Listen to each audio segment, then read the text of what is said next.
అందరికీ నమస్కారం. జై శ్రీరామ్. నా పేరు కొంపల్లి అరవింద్ కుమార్, గోషామల్ నివాసిని. రీసెంట్లీ ఎంఐఎం పార్టీకి చెందిన ఒక డ్రైవర్ రహమత్ బేగ్ అని డ్రైవర్ ఎందుకు అంటున్నా అంటే ఆ డ్రైవర్ డ్యూటీ చేసుకుంటేనే ఎమ్మెల్సీ ఇచ్చేదానికి. ఆ డ్రైవర్ గారు చంద్రాయణగుట్ట, కార్వాన్, బాదురుపుర, నాంపల్లి ఆడపోయి మూరిలలా పోయి బదగొట్రా అంటే కొట్ట చేతగాక గోషామల్ కాన్స్టిట్యున్సీలో ఎమ్మెల్యే రాజాసింగ్ గారు ఆయన గవర్నమెంట్తో మాట్లాడి డెవలప్మెంట్ వర్క్ ఏడేడైతే చేస్తుండో ఆడ కొంతమంది బీఆర్ఎస్ పార్టీకి చెందిన కొంతమంది జోకుడు గాళ్ళని పట్టుకొని ఈడ వచ్చి షోపుటం చేస్తుంది. ఆ డ్రైవర్ గారికి చెప్తున్నాం, अरे बेटा ड्राइवर तू ये बदले मारने का काम जाकर दूसरे कॉन्स्टिट्यूंसियों में मार, जहाँ पर बोरिया भर भर कर बाहर निकल रहा. तुम्हारे मुसलमान के बस्तियों में तेरे को अम्मा बहन गालियां दे रहे, तू उधर बद्दा नहीं मार रहा, ड्रेनेज का पाइपा लाइन नहीं डाल रहा बोल के तू आकर हमारे विधायक राजा सिंह भाई के बारे में बड़े बड़े बातें कर रहा. तेरे को क्या मालूम है राजा भाई के बारे में?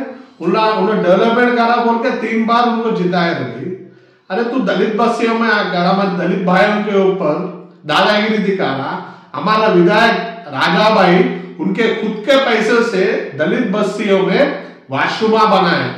तेरे को आके दिखाना बोल तो बोल, तू आ, हम लोग जाकर तेरे को दिखाते. तू 2-3 चिन्नू मोनू बीआरएस पार्टी के चिन्नू मोनू को पकड़कर तू क्या रे कुछ खाने का बात कर रहा. समझा दे रहा ड्राइवर, ड्राइवर के जगह ड्राइवर ही रहना.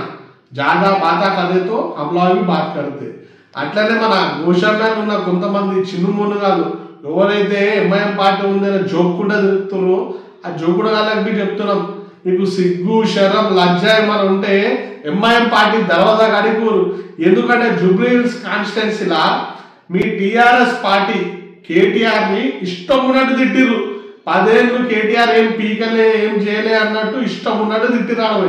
ఆయన సిగ్గు శరం లజ్జ మానం అన్ని వదిలేసి ఆ జోకుడు వాళ్ళ దగ్గరికి పోయి ఆన్ని తీసుకొచ్చి ఈడ షో చేస్తారు. అది మీ హిందూ బస్సుల ఈడ ఎవరైతే పొద్దున్నేస్తే హిందువులపై అత్యాచారాలు హిందువులపై దాడులు చేస్తారో ఆ బస్సులో ఈ బేకారగాళ్ళని తీసుకొచ్చి షో చేస్తారు. మేము చెప్తున్నాం బిడ్డ, మీరు రాజకీయంగా మా రాజాభాయ్ గారిని ఎదుర్కోవాలంటే రాజకీయంగా ఇజ్జత్తో మాట్లాడాలి, అంతే తప్ప అది ఇష్టం ఉన్నట్టు ఏకవచనంతో మాట్లాడితే కేటీఆర్ ని కూడా మేము ఏకవచనంతో మాట్లాడాల్సి వస్తుంది. కానీ మా పార్టీ మరియు మా పార్టీ పెద్దలు మాకు ఒక సంస్కారం నేర్పించారు కాబట్టి ఇజ్జత్ ఇచ్చి మాట్లాడుతున్నాం. లేకపోతే మేము తిట్టే తిట్టుడికి బిడ్డ మీ కేటీఆర్ ఇంట్లోకి వెళ్ళాడు. తస్మాత్ జాగ్రత్త.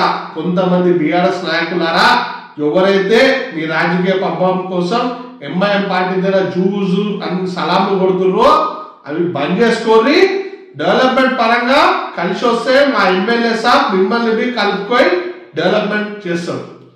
జై శ్రీరామ్, జై భీమ్.